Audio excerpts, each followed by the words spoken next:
He hadn't spoken in years, but the moment he whispered a single coordinate, the entire mission changed, and the silence that had once made him invisible became the loudest voice in the room. They called him Cable. No one knew his real name. He worked in logistics ops at Blackspire FOB, a dust-blown forward base buried in the cliffs of southeastern Ardassa.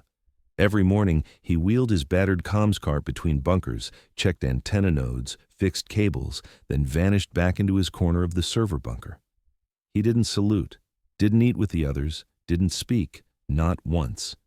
He had no rank patch, no service ribbon, just a plain green uniform and an ID badge with a red sticker, CIV Contractor Level 4.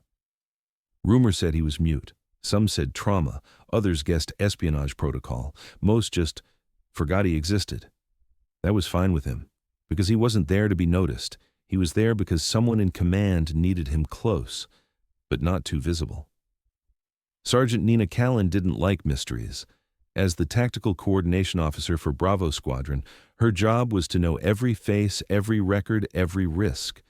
But Cable wasn't in any personnel file, no photos, no deployment history. Only an old note. Contractor transferred under General L. Atwell clearance. Do not interview. She tried once, 2 years ago.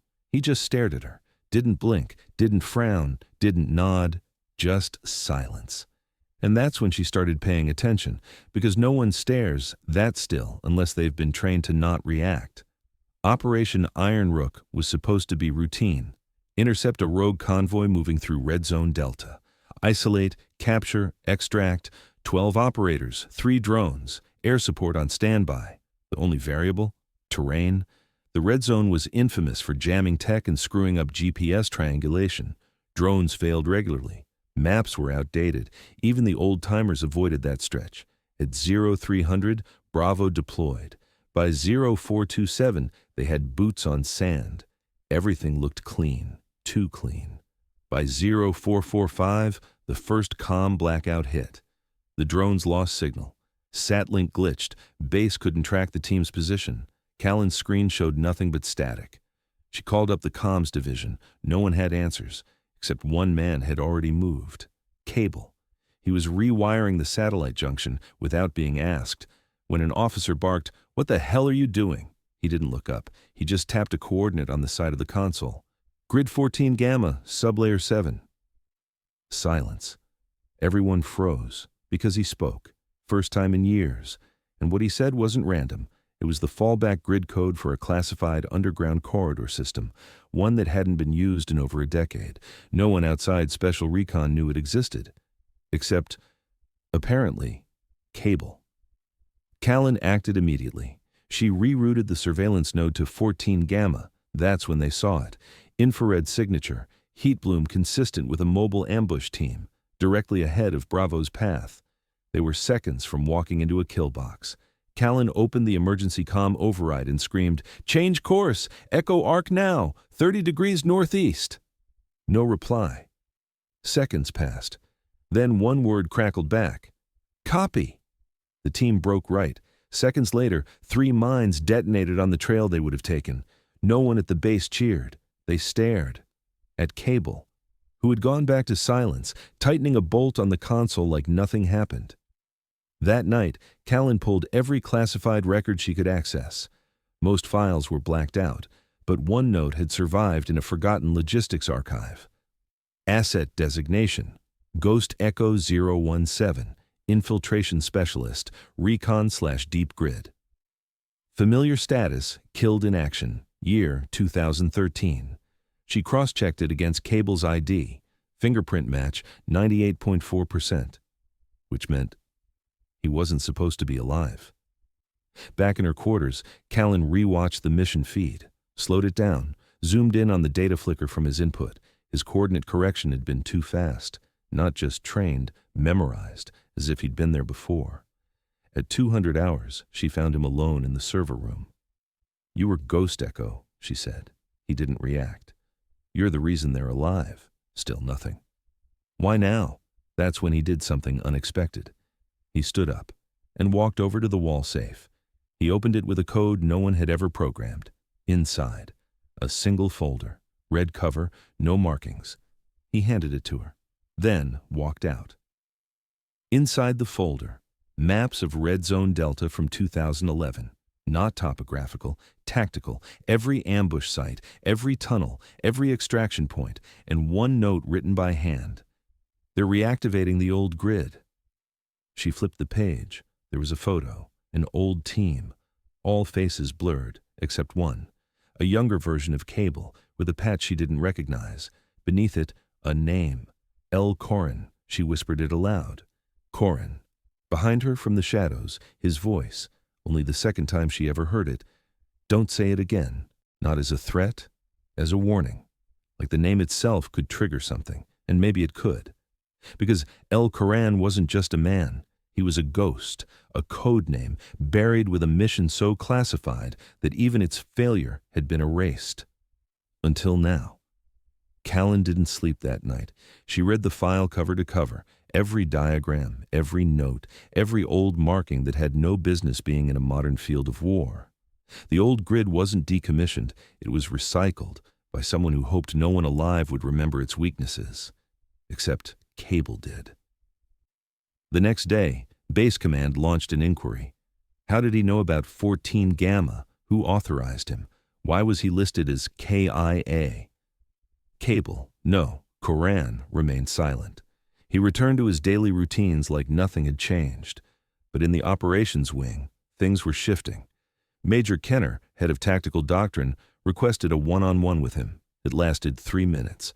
Kenner exited the room pale, then immediately submitted his resignation. No one asked why. Meanwhile, Callan cross-checked the names in the Ghost Echo archives. Most were dead, but one wasn't. General Lawrence Atwell. The same Atwell who signed Corran's death. He was now in charge of Red Zone redeployment strategy, the same zone Corran just saved them from walking into blind. She confronted the general via secure line. What did Ghost Echo do? He didn't answer right away, just sipped from a mug. What we were told, which was that the grid was empty, that our target was armed, that the civilians had been evacuated. Callan's hands curled into fists. But that wasn't true, was it? He finally looked up, eyes old, tired. Corran refused the kill order. He reported live civilian presence. We sent it anyway, 14 dead. And then you buried him. No, Atwell said, quieter. He buried himself. We gave him a new identity. He took it, with one condition. Callan waited. He never speaks again. But now, he had.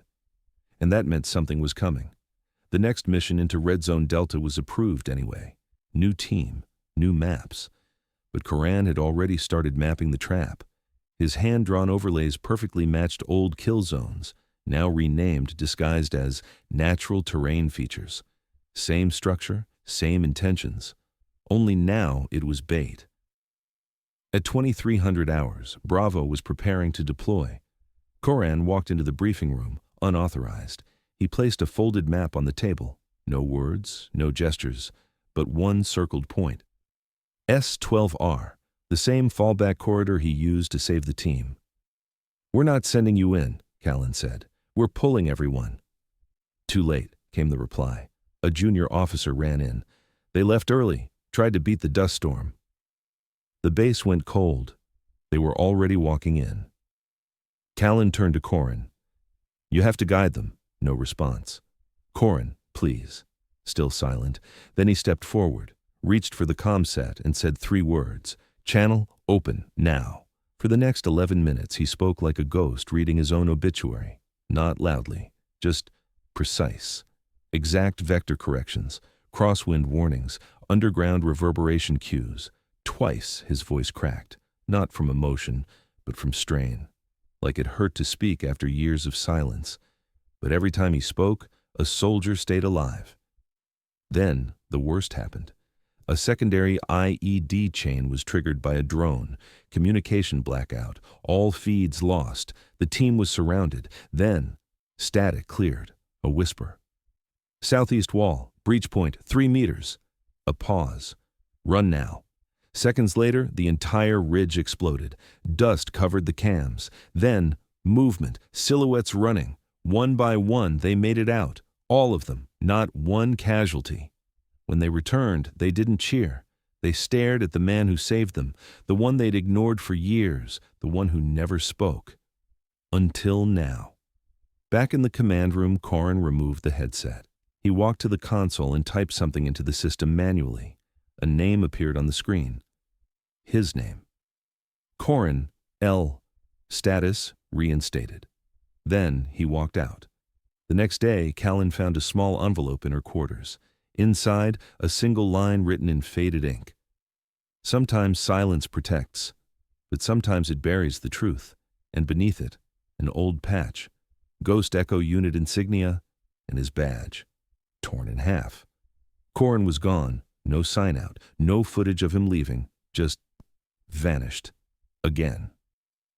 A week later, at the base memorial wall, a new plaque was mounted. No quote, no speech, just a name engraved into matte black steel. L. Corran, Ghost Echo, still watching. Some say he's dead. Others say he's hiding. But every time a comm blackout hits and someone says, "We need a miracle," a voice in the back of the room sometimes replies, "Check the cables." And for a moment, the silence almost feels like him.